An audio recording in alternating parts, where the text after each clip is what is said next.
Good evening, everyone, and welcome to another Community Empowerment Hour. My name is Maury Mungin, and I'll be one of your hosts, along with Merlene Andre, which she will be up a little bit later to do questions and answers. I'd like to say hello and good evening and good afternoon for those people that may be in a different time zone. My name is Mayman Wilson. I'll tell you a little something about me, then I introduce my helper here, Sister Dr. I asked her to come on and just help me in this program, using some of her expertise. But anyway, I've been in the medical missionary work. It is soon be 51 years of working full time for God. I have not worked with no one else but him in over 50 years. And it's been a wonderful, wonderful journey he has taken me on. And I just wanted to keep going and going and going. So I'm excited about it. Here at the Centurion Bible School of Health in Southwest Tennessee, we specialize in terminal diseases. That's what God called us to do. We're not per se a lifestyle center, even though we deal with those problems. We mostly work with end-stage problems where it's gone beyond lifestyle allopathic medicine. That seemed to be the area what God called us to do. And it's been a challenge. And Sister Edward, Dr. Edward, you can tell us a little about you. Okay, I'm Charlene Edward, and I have been working in the field of natural medicine for a number of years, assisting folk to overcome their health challenges naturally, using God's health laws, God's doctors, the 8 doctors.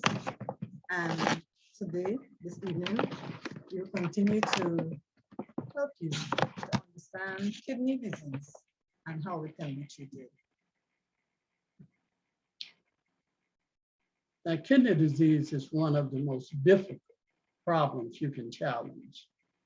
There's a few other that is just as equal difficulty, but kidney disease is really at the top of the ladder.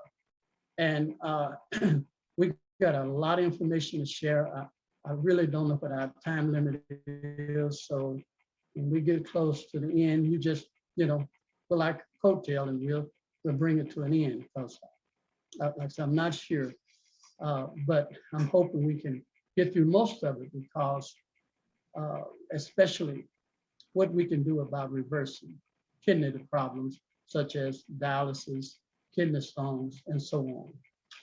Okay, we'll have a word of prayer and then we'll get started.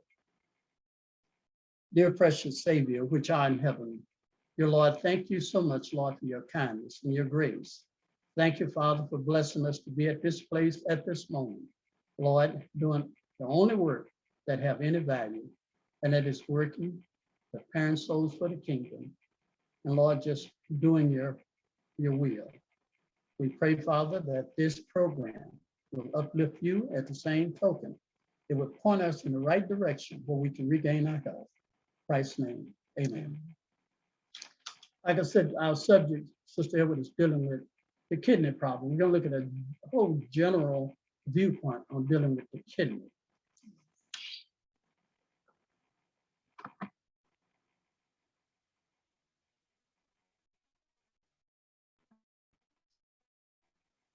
Chronic kidney disease affects more than 37 million Americans, most of whom don't even know they have an issue. We really don't look at kidney disease as a silent destructive killer, but it's in the same category as heart disease. It really gives no signal.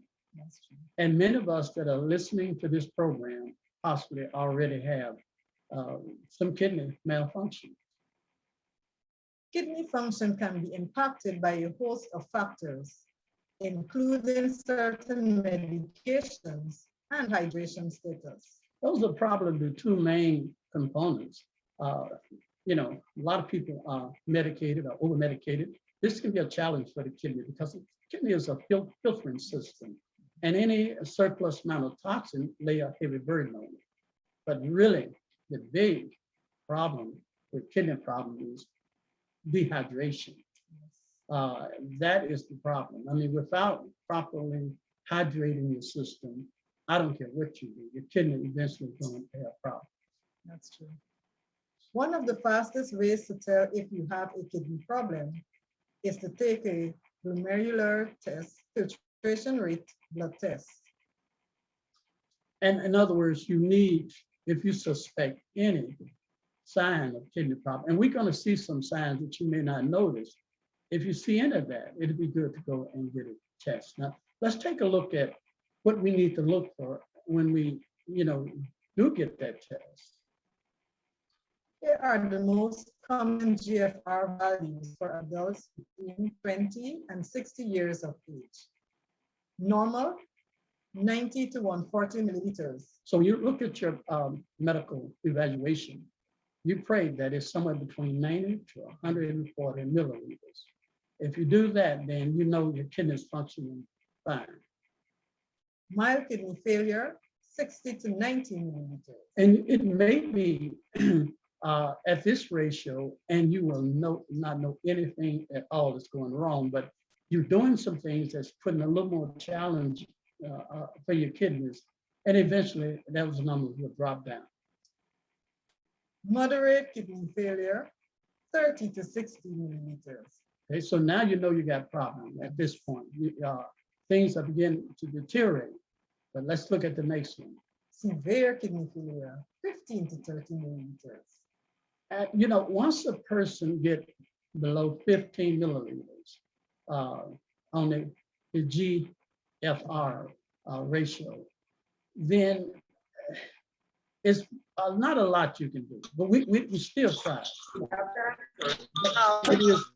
It is a big challenge.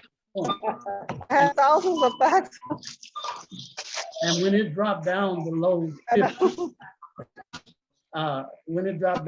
15, then you really need, you're going to have a kidney transplant, you're going to go to dialysis. So I have worked with people that are below 15. I'm sorry about that. Can someone mute their phone, please? Mute their devices. Can everyone mute their devices, please? Thank you. I'm sorry about that. Since glomerular filtration rate numbers can vary depending on age and other factors, it's important to consult with a physician about your GFR blood test results.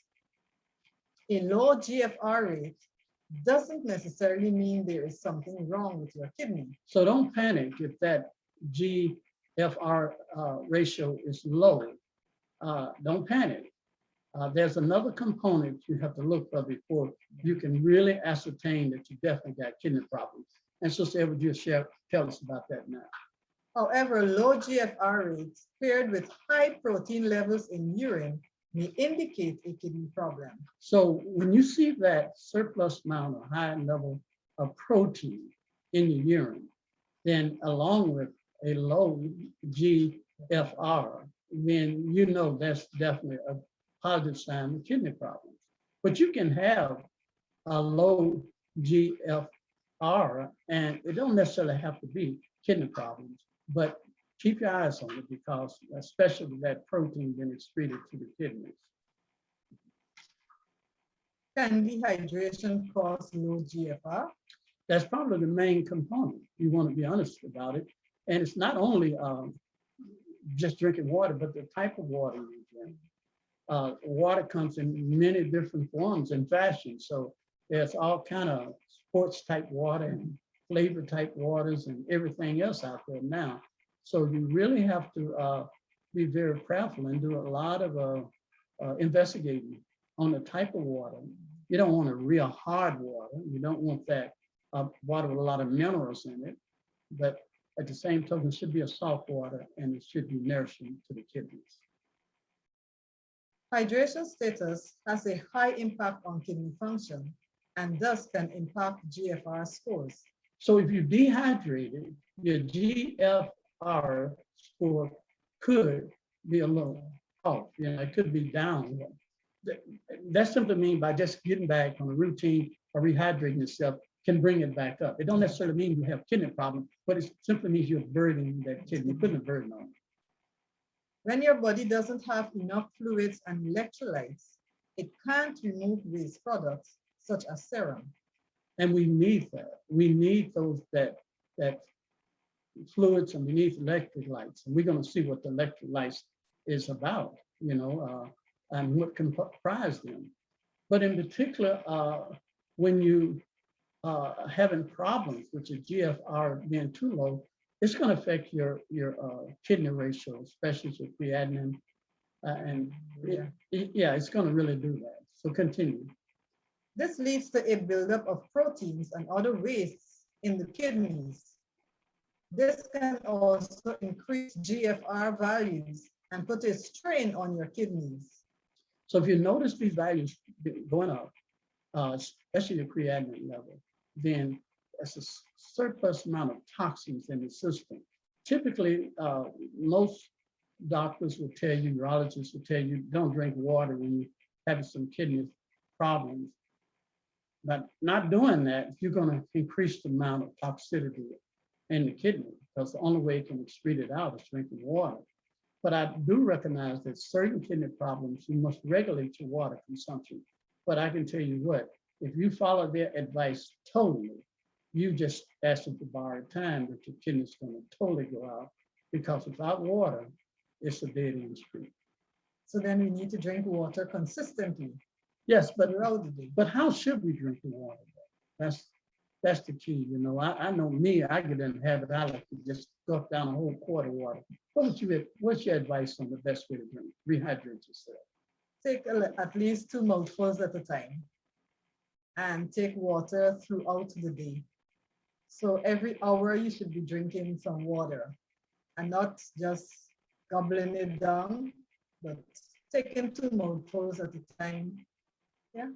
And so you're really rehydrating your cells. Rehydrating your cells slowly, right, on a continuous basis.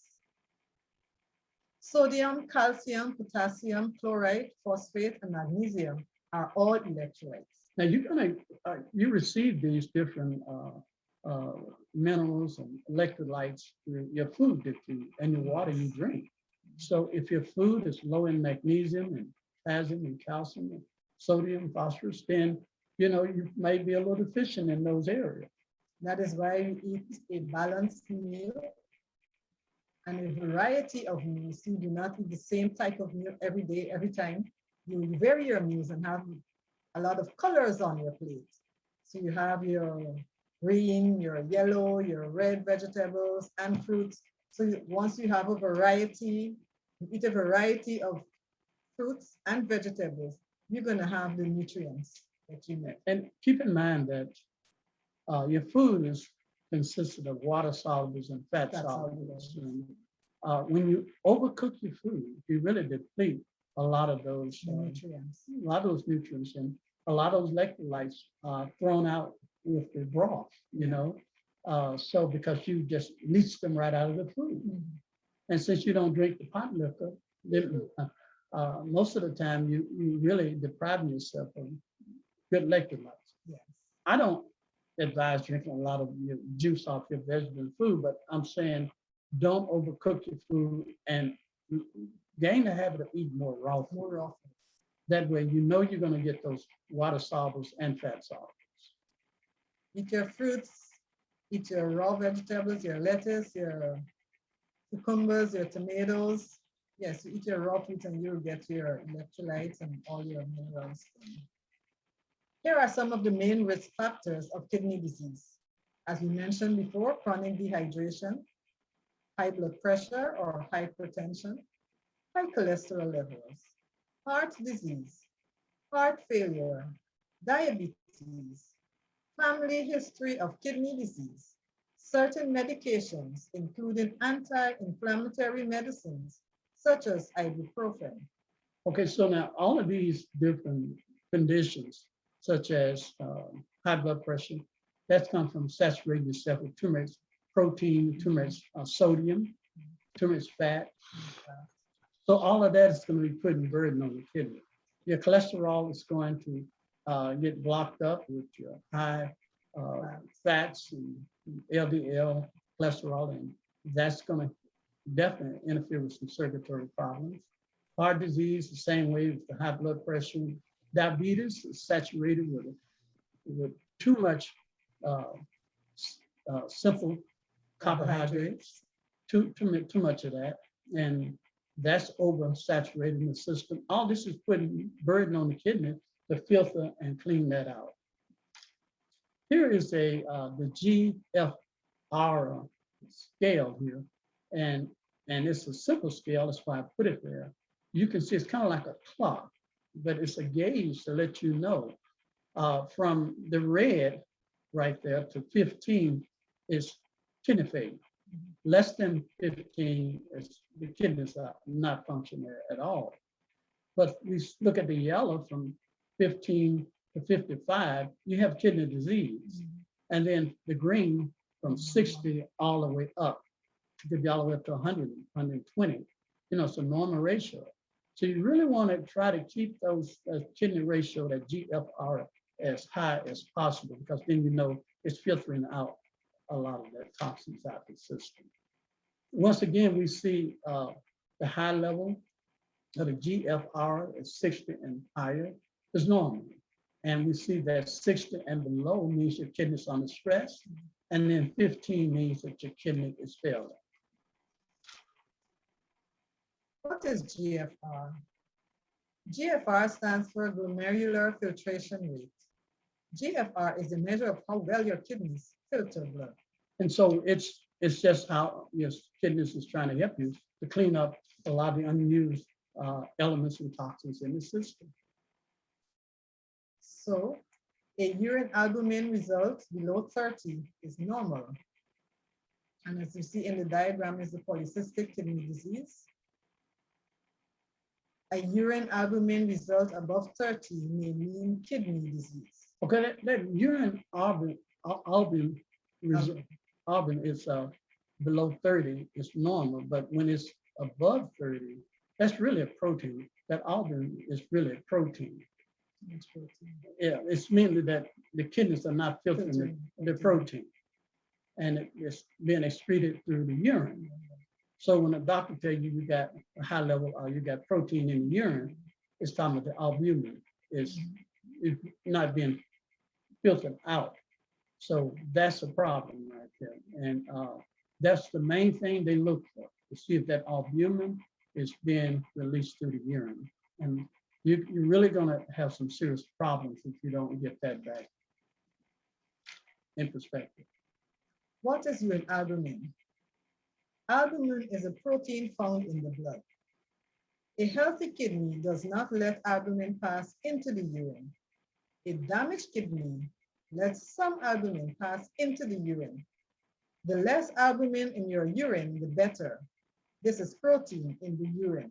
Okay, so your blood is your transportation system. That's your highway system. So everything that you eat in some way, some fashion will go through the blood. And so if you're eating a high protein diet, and that protein is circulating through the system to go to the areas where it needs to be used for amino acids, for the building block for the cells. If it's not used, then it's supposed to be excreted. If some of that protein is coming back through the urine, then that's a sign of kidney failure.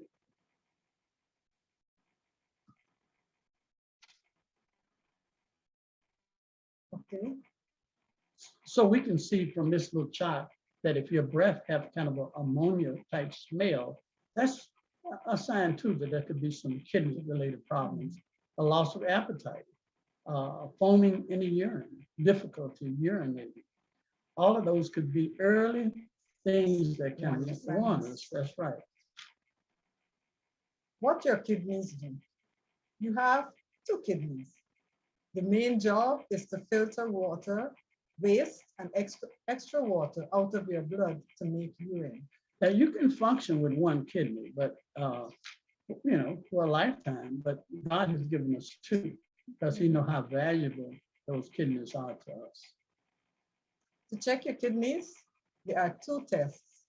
A blood test checks your GFR, which tells how well your kidneys are filtering.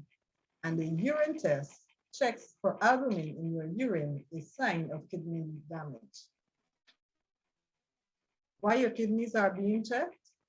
You need to have your kidneys checked because you can't feel kidney disease. Kidney tests are very important for people who have diabetes, high blood pressure, or heart disease. These conditions can hurt your kidneys. So if you know you have a precondition of diabetes and heart disease and high blood pressure, you should have a regular screening to make sure, because those type of conditions will burden those kidneys more. Yeah. Kidney disease can be treated. The sooner you know you have kidney disease, the sooner you can get treatment to help delay or prevent kidney failure. And the reason, if you can catch that GFR before it gets too low, then your chances of reversing it is real good. And if you can reduce the amount of albumin being released in the urine, then yes, you can reverse it. Okay. No matter what your results are, keep your blood pressure, blood glucose, and blood cholesterol in your target range. Choose foods that are healthy for your heart and cut back on salt. Be more physically active. So what we eat really is building us up for tomorrow. So our body thrive and live on what we take in. Yes. And so if you take in good food, then you're going to produce some good results. And just the opposite of that is a bad results. So we are what we eat. Talk to patients about the kidney, CKD, and their risk. What is CKD? Chronic kidney disease is really what it is. And it means that the kidneys are being damaged and may no longer filter blood well. This damage can happen over years. As more damage occurs, the kidneys are unable to keep the body healthy. And when that happens, you may end up with a transplant of kidney to dialysis. Adult kidneys constantly grow, remodel themselves. Now, this is fantastic here because, you know, to find out that kidney can regenerate and can grow and never stop. I mean, that gives everybody a chance for recovery. Let's share some more on that, Sister Elwood. Adult kidneys constantly grow, remodel themselves, the study finds. It was thought that kidney cells didn't reproduce much once the organ was fully formed, but new research shows that the kidneys are regenerating and repairing themselves throughout life. We are fearfully and wonderfully made. Oh, yes. I mean, you see how important this organ is, that God is letting it replicate itself. Yeah. Researchers at the Stanford Institute for Stem Cell Biology and Regenerative Medicine and the Sackler School of Medicine in Israel have shown how the kidneys constantly grow and have surprising ability to regenerate themselves. So really, in time, those kidneys can remodel themselves.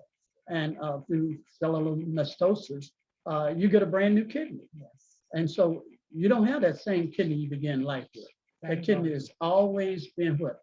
Renewed. And all our organs, our whole body is being renewed every day. It also opens a path toward new ways of repairing and even growing kidneys. You know, it's taken almost a lifetime for you to destroy your kidneys. Yes. It may take a lifetime what you have left to repair Repair it. it. But this whole concept that the kidney can remodel themselves, regenerate themselves, if we put the right substance and minerals and elements in the body, through this cellular regeneration, we can grow healthy kidneys that can take care of us the rest of our life. Kidney Health Month. On the left, you see inside a healthy kidney, the blood, the albumin in the blood, and okay, I'll just read on it. That's okay. We will continue the discussion. There are basic findings that have direct implications for kidney disease and kidney regeneration. Okay, so we can see here on the left, let me just back up. On the left here, that's, well, that's supposed to work, but it won't go. These little dots up here in the red, really, that's the albumin, and it's other toxins. This protein should not go down into the urine. It should not do that. If the kidney is filtering properly, it would catch it and keep it from coming through the urine. But over here where the kidneys are damaged, the filtering system is damaged, we can see that the protein or albumin is coming through and it's been excreted through the urine. And that's a sign of big time problem.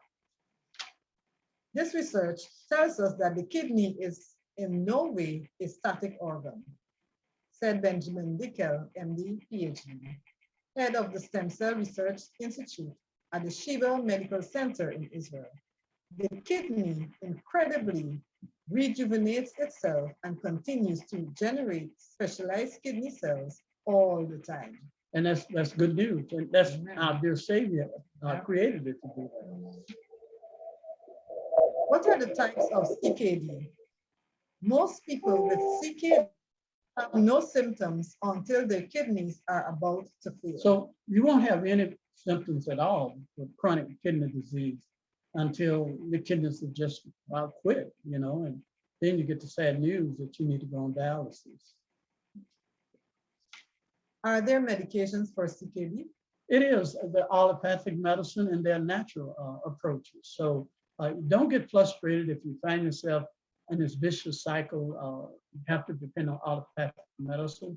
We're going to look at some natural things you can do to deal with this kidney problem. The main thing is if you're high blood pressure, diabetic, heart disease, get that under control.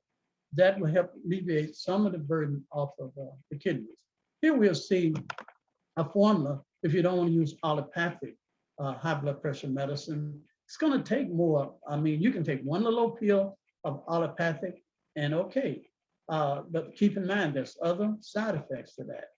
But when you take alternative natural treatments, then you may have to take a number of things to accomplish a better result than that little one pill because they would not have the side effects. And the purpose of a natural alternative program is to supply the system where you have deprived it of. And one that we really like here is a formula that we take B vitamin, vitamin 3, that's the capillary dilator that causes better blood flow. Cayenne pepper is a blood thinner, ginger is a blood thinner, and a lot of times, you know, the kidney is not getting a good amount of blood, and that can really cause the kidneys to fail. Hawthorn berries, that help tone the muscles. Garlic helps kills infections. Magnesium actually strengthens the whole system, and calcium and phosphodium. And then you got your coenzymes, and coenzymes is Q10, potassium, mistletoe, and so on. So we put this formula together and it works, I think, a lot better than high blood pressure medicine. It's going to take a little investment, but if you don't want to be on high blood pressure medicine, try this formula, change your diet, and eventually you won't have to take this either. Here's another one, working with diabetes, because you will never get over your kidney problem as long as your blood sugar is out of control. This particular formula works good with type 1 and type 2 diabetes. And we take arginine, golden seal, berberine, bayberry, grape, Oregon grape, stevia, which is really good for diabetes, Valdez sulfate, garlic tablets, garlic, chromium, bitter melon, cinnamon, and also black pepper. We use the black pepper because it helps in the assimilation of those herbs. That's the only thing it does. I'm not a fan of black pepper, but it definitely helps the body utilize, metabolize these other herbs. So, you mix these together, you make a formula out of it, and it will definitely control your blood sugar, get you out of diabetes. Diabetes is the easiest and the quickest disease to reverse, but it has devastating results when you don't try to do something about it. Will I ever need dialysis? You might, but if you follow God's program, we can prevent that. With proper management, you may never need dialysis, or at least not for a very long time. But if your kidneys fail, you will need to choose a treatment that can replace the job of your kidneys to maintain health. There are two types of dialysis. One is done at home daily, and the other is done in a dialysis center 3 times a week. Lifestyle and home remedies. As part of your treatment for chronic kidney disease, your doctor may recommend a special diet to help support your kidneys and limit the work they must do. And keep in mind, now you developed that problem by, following a diet that was destructive for your kidneys. And so you've eaten yourself in that condition. Now you will have to eat yourself out of it by making better choices. This is a spirit of prophecy quote here I want to put in there. Catarrhal difficulties, kidney disease, headache, and heart troubles are the result of immoderate eating. Okay, so now here the Lord's servant is telling us immoderate eating has brought on all these things. And it's going to bring on all these conditions, even kidney problems. Yes. So you must change that. You got to change that immoderate eating habits. You cannot eat the way you've been eating and expect to reverse your kidney problems. It's only going to get worse, and you're going to eat yourself into a dialysis machine. So let's eat ourselves out of it now, because you have lived most of your life violating the laws of health. Now let's live the rest of our life following the laws of health. The salads are prepared with oil and vinegar. Fermentation takes place in the stomach and the food does not digest, but decays or putrefies. As a consequence, the blood is not nourished, but becomes filled with impurities, and liver and kidney difficulty appear. Heart disturbances, inflammation, and many evils are the result of such kind of treatment. And not only are the bodies affected, but the morals, the religious life are affected. That is, once again, it's from the Lord's servant. And not only is our physical body is feeling the burden of our abusing it, our spiritual life also is feeling the burden. By removing the causes, unless the original cause of any given disease be removed, there is no successful way of obtaining a permanent cure. And now really, let's suck that in. So, a drug can give you a temporary relief. It can create other problems. But if you plan to have a permanent cure, you've got to make changes, dietary changes. You need to change your diet. Yes. Nature will remove the difficulties without the aid of any kind of medicine. Now, like Should that. I read that again? Read that again. Nature will remove the difficulty without the aid of any kind of medicine. Now, not many doctors will tell you this. This is strictly from the Lord's servant and through inspiration. Nature has all the elements and minerals and vitamins and enzymes we need to restore the body back. That's true. But what it do not have the willpower that you must exercise. It don't have that. That's something we will have to exercise, the willpower. We would have to exercise that willpower to get it back. And as long as we are submitting to our craving, as long as we submit to our craving, we're going to continue to have problems. So you're going to have to rebuke that.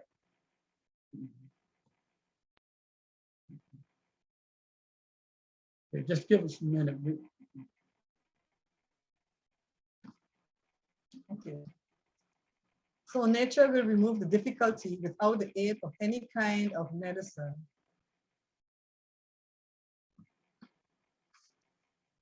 It is the most consummate quackery to prescribe medicine to cure disease, while the cause that produced it is not abandoned. So it's as if you're saying that a drug have all the elements to restore me back to health, when God has given us the food to do that, as if the drug's going to replace the food, so you can't do that. Now, listen what else she had to say.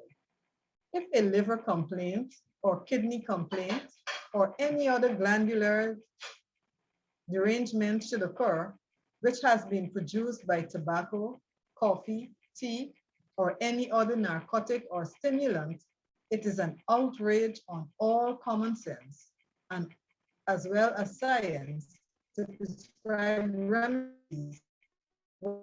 Indulgence in these false luxuries is continued. Okay, so you're saying I would take my drug and I continue to eat. How I want. Yes, and so that's a rebuke to God. And so now I understand now these stimulants is, I know many of you not drinking coffee and tobacco and all that, but that's sugar and many other stimulants too.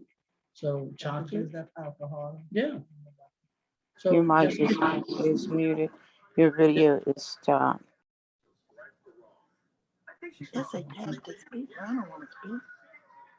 Avoid products with added salt.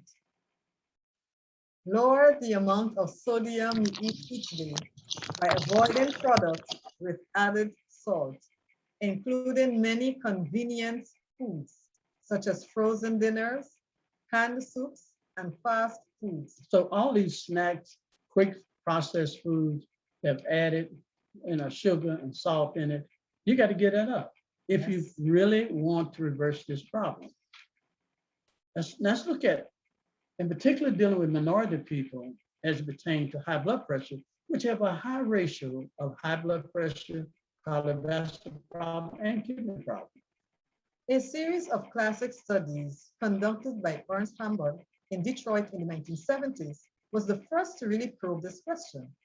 How he showed that blood pressure in African Americans living in the inner city was highest in people living in the worst of neighborhoods. And God never intended for his people to live in those inner cities. The crime rate, the pollution, the subsistence on commercial processed food, it's going to increase the chance, the stress of living there. It's going to increase the chance of hypertension, which is going to cause burden on your kidneys.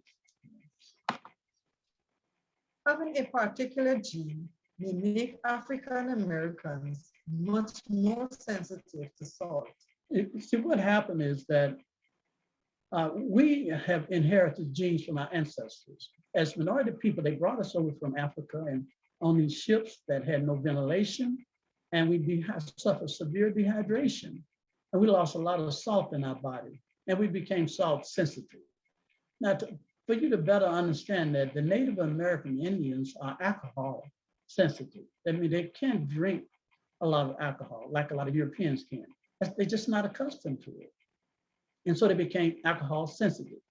African Americans became salt sensitive. And so their genes automatically rebel when they get too much salt. So we are already pre-prepared for hypertension, which is going to open the door for other problems. African American susceptibility to salt, which is called salt sensitivity. As little as 1 extra gram of salt, the amount in half a teaspoon of stable salt, or the 1,000 milligrams in 1 serving of some processed foods, could raise blood pressure as much as 5 milliliters of mercury in people who have this gene sensitive to salt. And so some of us can eat a little more salt than others, but a lot of us can't do it. Even a half or more than a teaspoon of salt can be a problem for us. And many of us, because we're accustomed to eating, don't want to eat it unless we can really feel the sting of salt. I tell everybody that Black people can cook for everybody, but not everybody can cook for Black folks. It's got to be seasoned right. It's got to be fried right.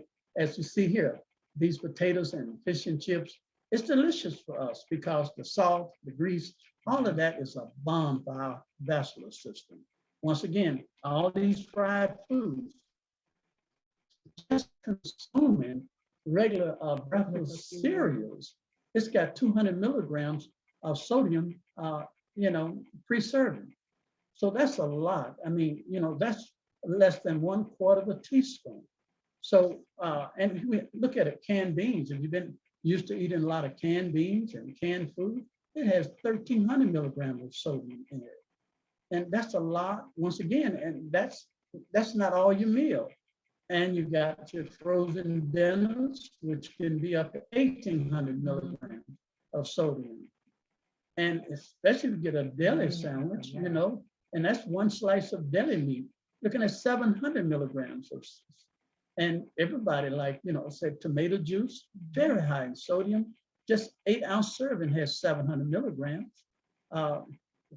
Ketchup. Now, this is only taking about a tablespoon of ketchup, but it's got a whopping 1,000 milligrams of sodium. But we eat a lot more than 1 tablespoon. So, all these India spaghetti sauce is another one that has 1,000 milligrams of sodium. Cheese, your American cheese, 400 milligrams per ounce. So, you know, we eat a lot more than that at 1 serving. So all of that is just inundating our system with a lot of sodium, which is going to burden the body to try to, you know, to get rid of that. So then we need to go back to cooking our own food Yes, and preparing our own condiments. that's right. Choose lower potassium foods. Your dietitian may recommend that you choose lower potassium foods at each meal. High potassium foods include bananas, oranges, potatoes, spinach, and tomatoes. Examples of low potassium foods include apples, cabbage, carrots, green beans, grapes, and blueberries. Okay, let's look at this now. We have one ratio here where you can eat high potassium food. That is to maintain optimal health. But if you have a problem with your kidneys, you cannot consume a lot of potassium. So we got a low potassium diet for them. So it won't burden the body down with a lot of potassium that the body cannot use. Kidney stones. So kidney stones is a big problem, especially if you get hung up in the kidney duct, and boy, it can be quite painful. A kidney stone is a hard mass developed from crystals that separate from the urine and build up on the inner surfaces of the kidney. What are kidney stones? Kidney stones are made of salts and minerals in the urine that stick together, creating small pebbles formed within the kidney or urinary tract. They can be as small as grains of sand or as large as golf balls. And I'm telling you, when they can get so large that you can't expel them, and then you really got to get some serious treatments to break those kidney stones up. And here we can see by not drinking water, yeah, you're going to stand a great chance of crystallizing that urine into stones. So once again, we see not drinking enough water, improper eating, high uric acids in our system, dehydration, all that can cause, you know, kidney stone. Who is likely to develop a kidney stone? For unknown reasons, the number of people in the United States with kidney stones has been increasing over the past 30 years. The prevalence of stone-forming disease rose from 3.8% in the late 1970s to 5.2% in the late 1980s and early 1990s.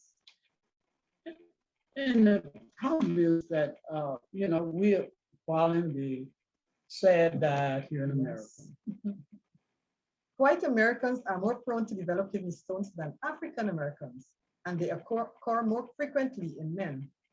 The prevalence of kidney stones rises dramatically as men enter their 40s, and it continues to rise into their 70s. For women, the prevalence of kidney stones peaks in their 50s. Yes.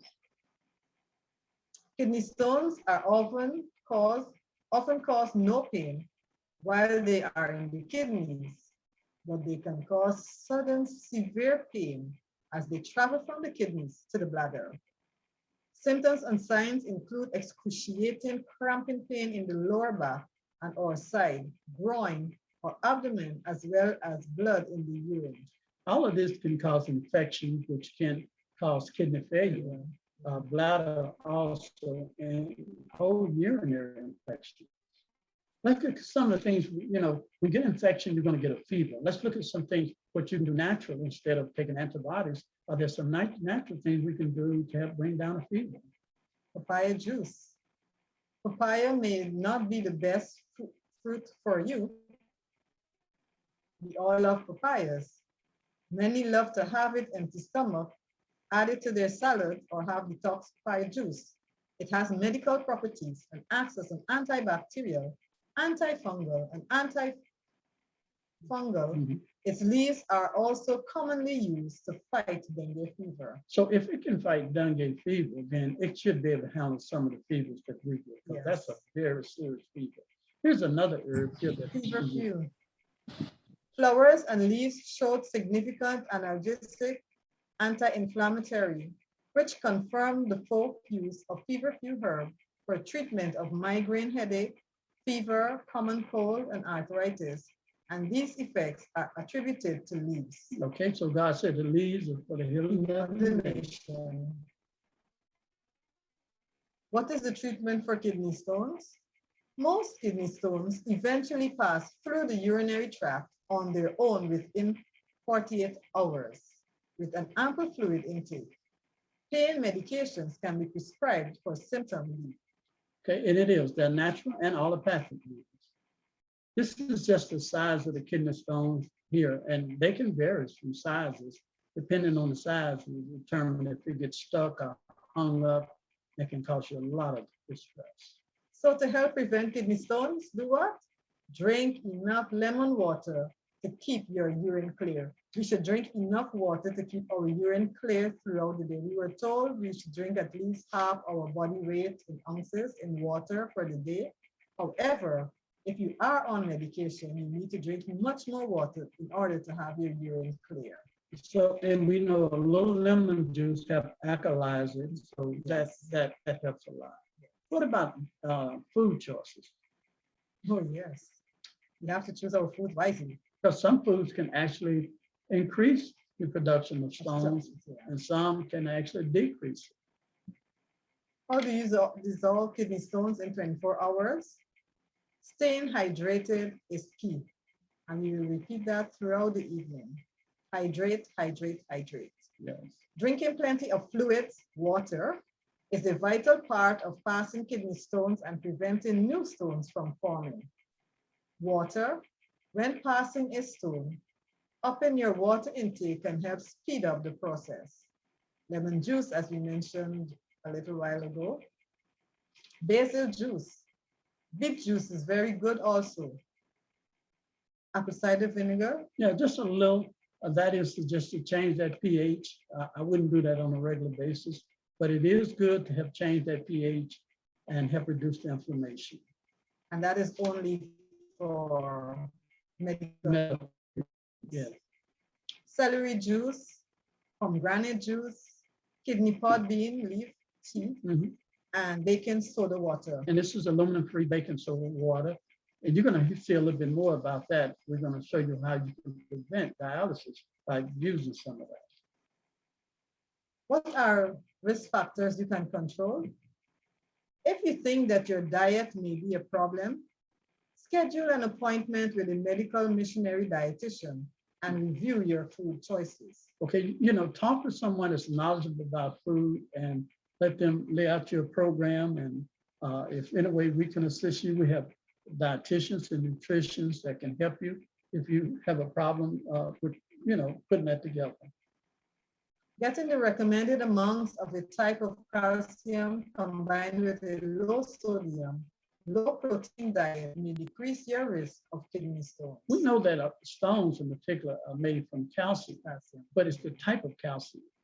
Calcium sodium is the best type, the liquid calcium that, same way that cows and horses get it. They don't have no problem with kidney stones. They eat a lot of calcium-rich grass. So we need to eat plant-based calcium and we won't have that kind of problem.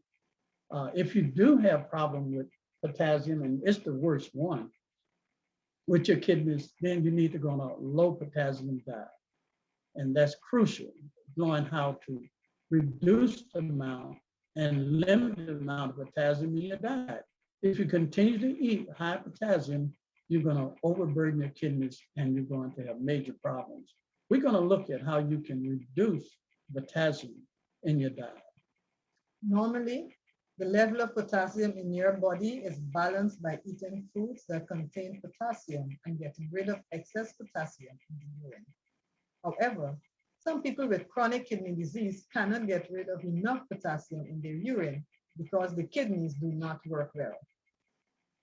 In general, experts recommend eating a diet that contains at least 4,700 milligrams of potassium per day. However, most people with moderate to severe chronic kidney disease or acute kidney injury should eat less than 1,500 to 2,700 milligrams of potassium per day. People with moderate to severe chronic kidney disease have kidney function. And they should reduce it down to 45 milliliters. So, you really got to get it down, in order to control that. Okay. So let's create a low potassium meal plan. Examples: fruit, 1 to 3 servings of low potassium fruit per day. So you need to Google in and see what fruits are low in potassium.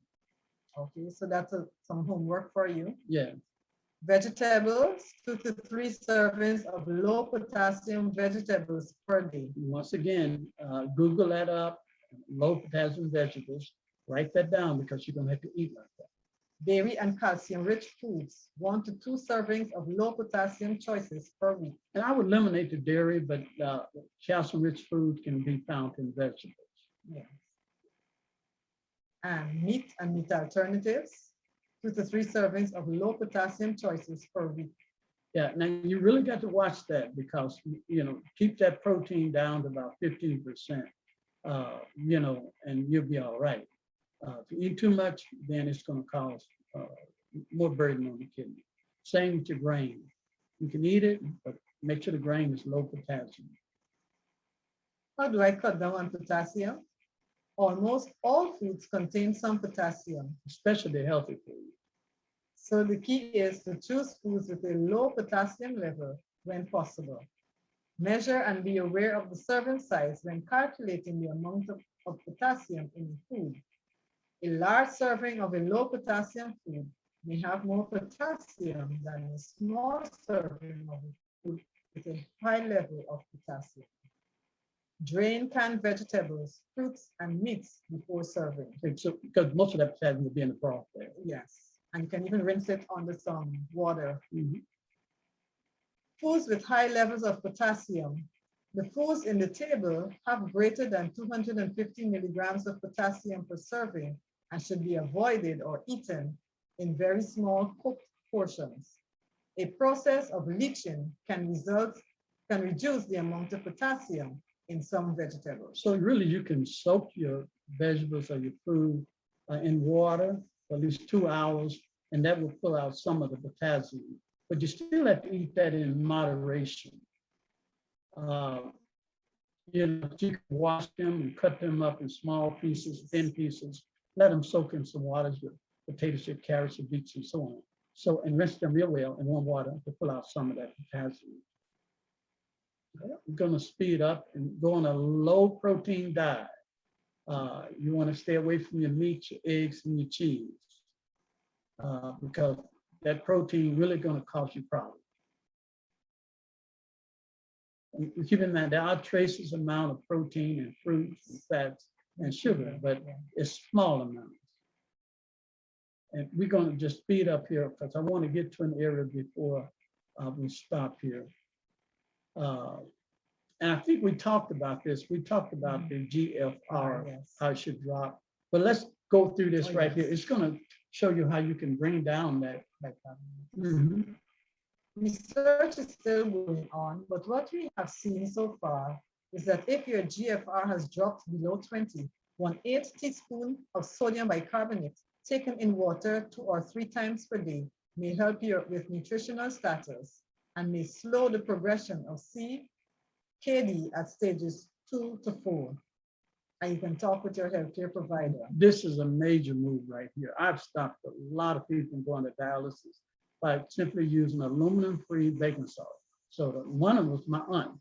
She went through chronic kidney disease, scheduled for dialysis. I put on the program that I'm sharing with you tonight, and today her kidneys are functioning perfectly.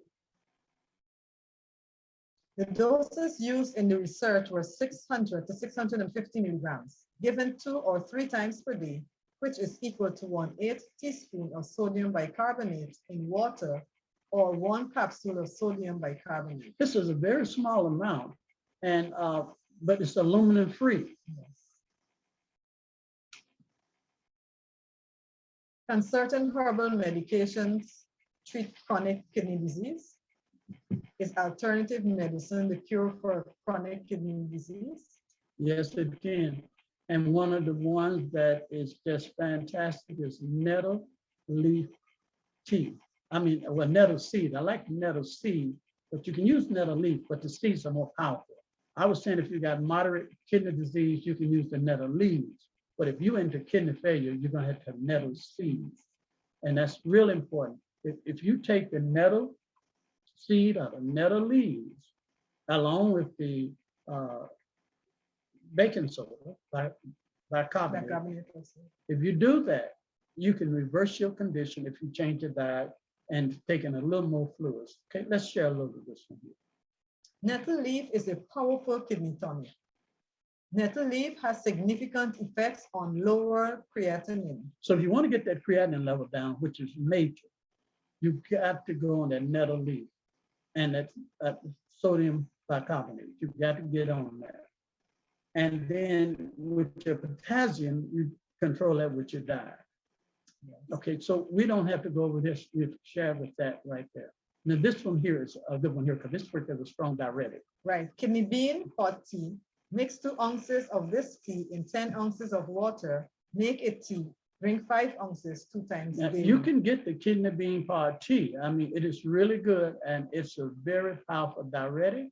You also need to get onto a good bowel cleanser full of fiber. Fiber also brings down your creatinine level and it helps your kidney function. So you need to get your good high fiber bowel cleanser. It would also help with your high blood pressure. It would help your diabetes also and lower your cholesterol level. You need to avoid a lot of salt. Make sure you go to low potassium. Increase your fluid consumption.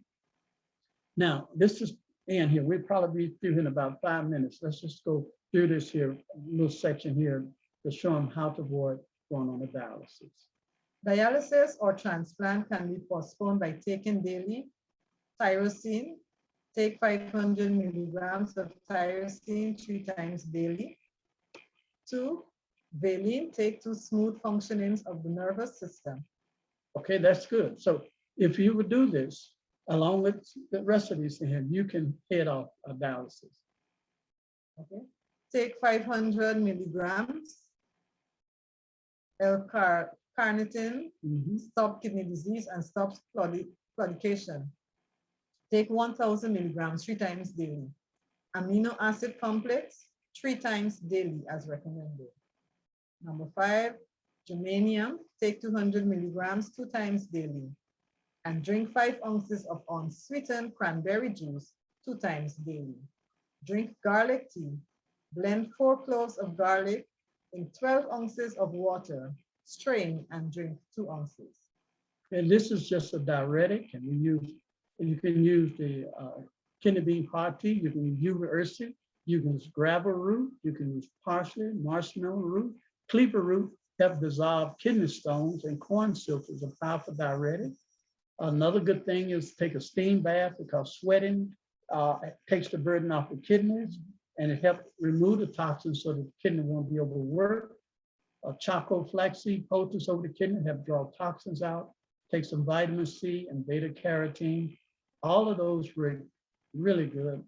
This is how to dissolve those kidney stones in 30 to 60 days. I like to take 6 to 8 medium-sized beets, slice them real thin, and cook them in about a quart of water until they're very tender. Make sure you don't use no aluminum cookware and just sip on that a glass of tea daily. And that will help dissolve those stones. There are other things you can do. We talked about papaya, bananas. They also will do that. And well, we talked enough. Well, here as we conclude, cleaver tea, bed straw, they're good for dissolving stones and breaking up that calcium in the system. Here's some other herbs I put in here that's very good for breaking those stones up, dissolving those calcium: buku, corn silk, crouch gas, gravel root, parsley, yuba ursa. And so we're going to stop there. I think we covered enough. there for you to kind of get an idea. There's hope, but the major component is the diet. And remember that no drug, no herb will do what a diet will do. But as long as the diet complements a complementary natural program, you can head off and even reverse dialysis and many other kidney problems. I want to thank y'all so much for the opportunity to share this with you. Thank you so much. I mean, it's it's just a lot of information out there, and I know, you know, you touched on a lot of points, but I know there's a lot more out, a lot of other points that are out there that you would love to touch on, and we will definitely bring you back so that we can continue this. But what we would like to do right now is answer some questions that I've seen come in the chat. And I'm about to bring Merlene up to go over or ask you those questions. But again, we want to thank those who have come on this evening. And if you can take 1 minute to fill out a survey that you should see coming up on your screen in a few seconds. It's going to be a couple of surveys if that will be coming up on your screen in a couple of seconds. If you can just take a second to fill that out. And then also, if you have any questions, please put them in the chat. We're going to be going over those questions in a couple of seconds here, as well as if you're a first-time visitor and have not given us your email, please put your email, your name and email in the chat so that we can pass on information to you about our upcoming events, as well as tonight's event as well. I know there's a lot of information, and I've seen a chat go through with the address, the email address on which you can pull this video off of, probably in a couple of days when we put it together. Then you'll be able to look at it, stop it, take notes, and so forth and so on. So please give us your information so that we can definitely keep in contact with you. And I'm going to bring Merlene up. And actually, Mr. Wilson, if you can stop sharing your screen, and then we're going to go into some questions and answers. Actually, the screen can stay up because there are a couple of questions people wanted to see. Okay. Yeah. All right, good deal. Okay, good deal. Okay, Merlene, it's all yours. All right, thank you. Definitely, it was a lot of information. And as we know, there's probably a lot more as well. So let me do that. Yes, so while you have the screen up, several people wanted to find out or to see the high blood pressure mix, the tonic, as well as the diabetic. I don't know if there's a place that they can get it, if there's a resource online that they can get it. Well, they can order that directly from us. We put that's one of our products we put together. Okay. They can really just follow this and make it themselves. And then I would advise, just get the copy of this program and they can go back and follow it. That's the easiest way to do it, because it's kind of hard flipping back over all these slides to look for it. So just tell them to download this program, and it's in there. The proportions are there. If they have any problem, they can give us a call. Hey, Merlene, I have a quick question that I wanted to pose in the beginning. Okay. For our viewers. And Mr. Wilson, if I'm on medication from my doctors, and how would doing this affect the medication that I'm on, or what would you advise about, you know, doctor's direction versus, you know, going like almost like the holistic way? What would be your advice with that? Well, you know, the thing about kidney problems is if you're on, you know, if you're being regulated, you're getting your potassium, you're getting your creatinine level, you're getting your kidney function test done. So if you can do things with your diet, where it's bringing down those levels or getting those levels back in normal level, then you can wean your way off of those medications. Your doctor will see that you know, you make an improvement. So it won't be a conflict. You should eat low potassium. You should cut back on your salt. You should get a little extra salt. Even if you're on a dialysis machine, they're going to find that you don't have as much fluid to pull off, and they're going to say you make an improvement. So it will complement, you know, the doctor's observation. If that happens, then you won't need as much of the medication. But I will say that most doctors are not knowledgeable in nutrition support. So you're going to have to take matters in your hand. The way you're going is a dead end street. Give it time, though. Give it time and go slow with it and let your body rebuild itself. And don't do a crash course on it or coming off medication. Don't do that. Ease off of it, monitor yourself, and continue to work with it until your body can function normally. Okay, thank you. All right, Marlene, it's all yours. Thank you. Okay, all right. Answering a question right there. Okay, so one of the early questions was about kidney cysts. What causes kidney cysts? And then also, which is worse, internal or external? Oh, Well, okay. kidney cysts can really cause some serious high blood pressure. That's some of the most difficult high blood pressure cases I work with, people who have kidney cysts. It can elevate your blood pressure uncontrollably. Best way to do it is to try to deal with the high blood pressure, applying these poultices we talked about, a warm castor oil poultice, cyst baths, applying the flaxseed charcoal poultice over the kidney area. Try your best to use as much hydrotherapy as possible to reduce it. Now, there's one particular herb that is really good for all cysts, polycystic cysts, liver cysts, and kidney cysts, and that's Easter lily. Water, Easter lily extract. You can get this online. It's really powerful for dissolving cysts. So if you had a cyst, I would follow a good kidney program that I went through tonight, as much of that as possible. But I would also include the Easter lily extract. Okay. We got that. And you mentioned doing a poultice and all that. Is there a good resource for those who may not be familiar with doing poultice? You know, I could say, you know, we're doing a training school coming up here on a student-patient training school. This is like something you've never seen. And it's a 30-day treatment course where a person could actually come to our facility. We're going to work with them for 30 days, show them how to treat themselves. If they cannot come to our facility, we're going to do it on Zoom. We're going to monitor them for 30 days.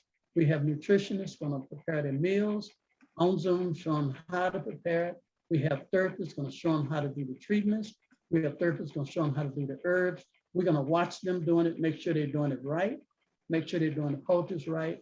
We're going to monitor them for 30 days. And then we're going to see what kind of results we can get.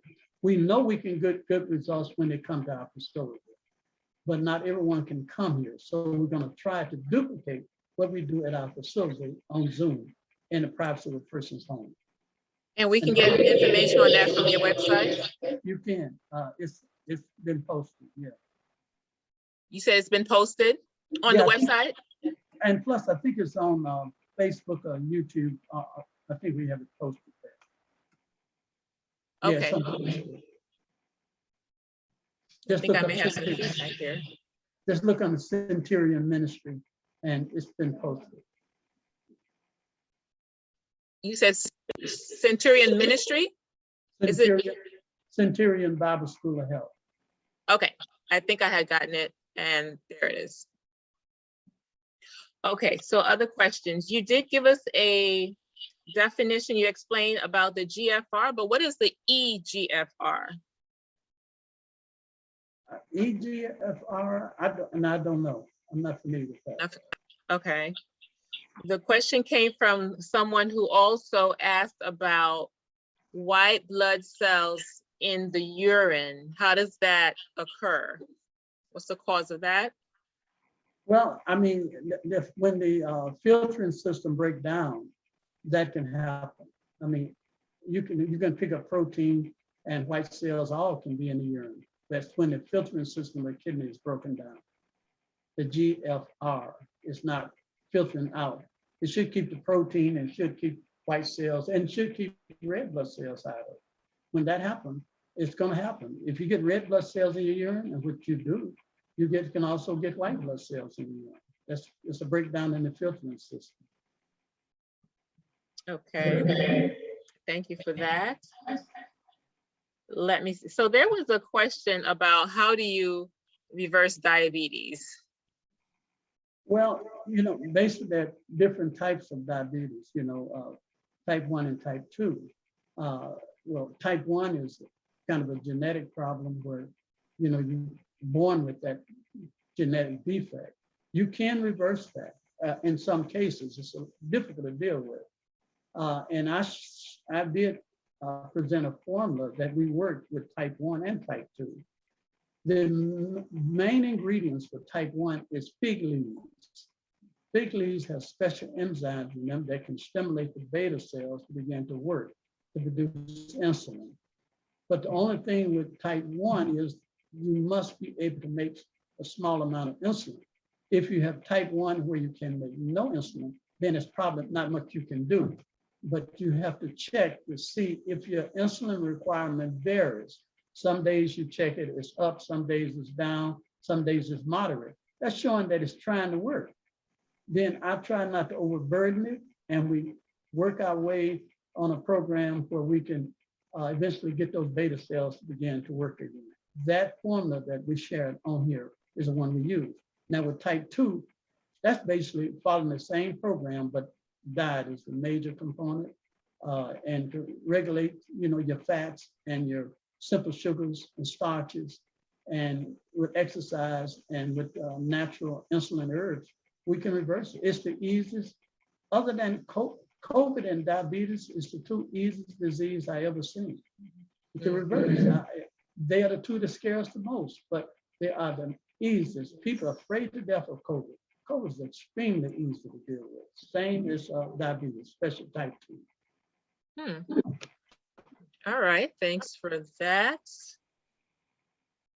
Let me see. So someone asked a question about a taste of salt after brushing one's teeth. A taste of salt?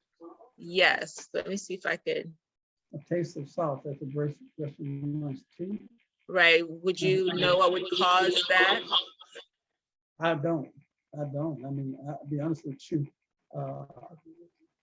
I know that if you get a kind of ammonia taste or smell, that's a sign of kidney failure, but Okay. I don't know anything about salt. All right. And you did say that you suggested that one can go back to the recording and see the ingredients for those two tonics, correct? But you said that you all do sell it. You put it together and sell it as well? Yeah, we Can do. be accessed from your website? You can. And you can call. You can call. I can give you a number. You can call. We also put together a treatment kit. If somebody's having problems, whether it's kidney failure or whatever it is, diabetes, high blood pressure, you can order a treatment kit. That means all the things I shared with you tonight can come in a kit already made up with instructions on how to take it. And we put it together and we ship that to you. With Very instructions good. on how to follow. I don't know why I'm getting feedback, it seems like. So it just so happened that the last time we sent the link to our health website, and folks will see that the last session we had actually dealt with diabetes and reversing diabetes. We know it's a huge problem in our community, and we so happen to be planning to do a workshop it's Diabetes Undone. So it's going to be helping people to make the lifestyle changes in order to help reverse diabetes as well. And a question was asked if you are doing consultations currently. Yes, we do consultations on a regular basis. So all you have to do is just call my office, just say you want to do a consultation, and they would do it, and they'll gather up information, they give it to me, and then I would write up a protocol, and then I would talk to you about your particular problem. Okay. Very good. How much baking soda, you indicated using baking soda or to dissolve kidney stones? Well, it will help, but it's really to prevent you from going on dialysis. But baking soda have changed the pH. The stones don't survive good of a slightly alkaline pH, just right above alkaline, about 6.5 to about 7.1. Stones don't survive very well like that. They're dissolved. So it helps. But if you have stones, you've got to really work with that diet, and you got to, stay hydrated. You're not drinking enough water, you're gonna make stones. Okay, that makes sense. So let me see. Someone is asking here about a copy of the presentation.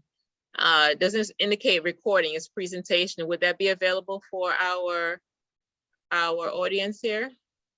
Well, if you all host this program, so it's on your website, however y'all deal with it. But when I get a copy of it, they can get it from me. They sure can. So it's the actual presentation. I think they're talking about the PowerPoint. They can get the PowerPoint if they would have to contact us about getting the PowerPoint. Yes. Okay. Okay, and I did put up the URL for your website, and so they can get the contact information there, correct? That's right. All right, sounds good. I want to check to see if I've missed anything. There was a question on the dosage for charcoal, and I think you had mentioned about doing a charcoal poultice, was it? Charcoal flaxseed poultice, yes. One thing I didn't mention, I didn't go over everything in the PowerPoint. If you do have kidney problem, charcoal works like a substitute kidney. So if you do have kidney disease, you want to drink at least a tablespoon of charcoal about 3 times a week in some water. It helps the filtering system in the kidneys. Now, if you have inflammation in the kidney, you want to mix some flaxseed and charcoal together. You can take, depending on how large your area, you can take a couple ounces of charcoal and about 3 tablespoons of flaxseed. Boil the flaxseed tea first. Take 3 to 4 tablespoons of flaxseed and boil that in 10 ounces of water. And then you're going to make kind of a thick gel solution. Add about 1 ounce or 2 ounces of charcoal to that. You're going to end up with a thick black poultice. I like to put that, spoon that into a thin cotton sock, like a woman's nylon thin sock, and then tie that sock off, flatten it out, and lay that right over the kidney, and take something like a stretch bandage and wrap that around the kidney and leave that on. It'll hold it in place and it'll draw that inflammation out of the kidney. Okay. Okay, very good. So again, I did put the link to your website. And so if someone's asking about the cost of the kidney kit and all that, they can find it there. Yeah, I don't deal with no cost. All I do is design the program. Okay. And then it's going to be customized because people are different. Some people might need a few things, other people may need a lot more. Okay, okay. Okay, so for those who were asking, someone did put in information about the eGFR versus the GFR there in the chat. eGFR refers to estimated GFR. Okay. Here's a question. Is one of the symptoms of kidney cyst itching? Well, one of the itching is a sign that, too much urine, uric acid may be, excreting it into the bloodstream. And it would definitely make you itch. So it's a sign of kidney failure if you have problem with itching. And it could be moderate or severe, but that's one classic signal of kidney failure, it's itching skin. Okay. Okay. Let me see if I missed anything. And at this point, we're just about done. As I am searching to see if I missed any questions. If someone has a question real quick, you can raise your hand.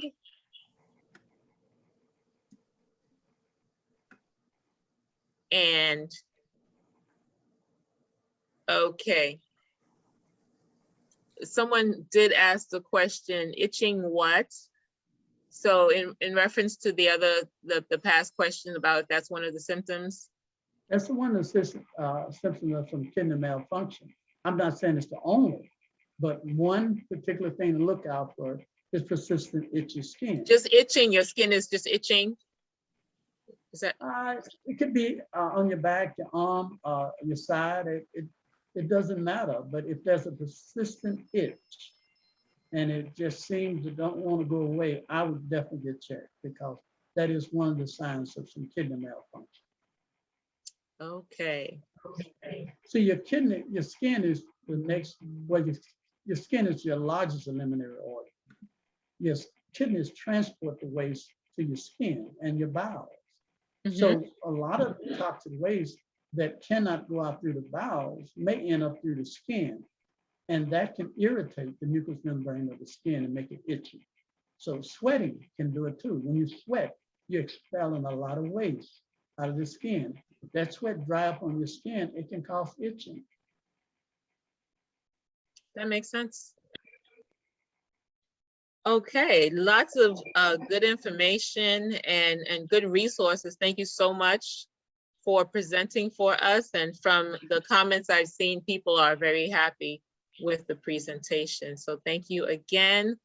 And I will give it over to Mr. Mungin. Yes, thank you so much. And before I ask you to pray, Mr. Wilson, I'm going to just remind the audience, if you would like to receive more information on our next event, which will be on the 21st. That's 2 Tuesdays from today. Actually, it almost coincides with the theme of health. We will be having a cooking class, and we know that, or we should know, depending on how you look at it, eating plant-based is a healthier lifestyle. It'll help with your kidneys and just the processing of food within you that you take in. Well, we'll be having a cooking class on the 21st. So we would like to get your information so that we can remind you of that cooking class. So please put your name and your email address in the chat so that we can remind you of that class. And Mr. Wilson, we would definitely love to bring you back. Very, very, very good information. And we'll make sure that we can get as many people in contact you as the information comes in, because I know people are willing to hear more about what you have to say, and even consulting with you and your team. So thank you so much. And I'm just going to ask if you can just close out in a word of prayer. Once again, thank you for the opportunity. I enjoyed myself, and just remember, what you eat is what you become. Mm-hmm. Be very selective in what you put in your body, because it will make a world of a difference if you put good materials into a good body. May God bless you. Thank you. Dear loving Father, which art in heaven, dear Lord, thank you so much, Lord, for this time of just conversing with your people. Lord, we are a people, Lord, who's been blessed with so much, and yet, Lord, we give so little. We ask you, Father, to bless this ministry as they continue to reach out, and Lord, and inform people, and Lord, give them the encouragement and the desire and the hope that they can make a difference in their lives and the lives of others. Thank you so much. Bless the hosts here and their team, and continue to bless them in Christ's name. Amen.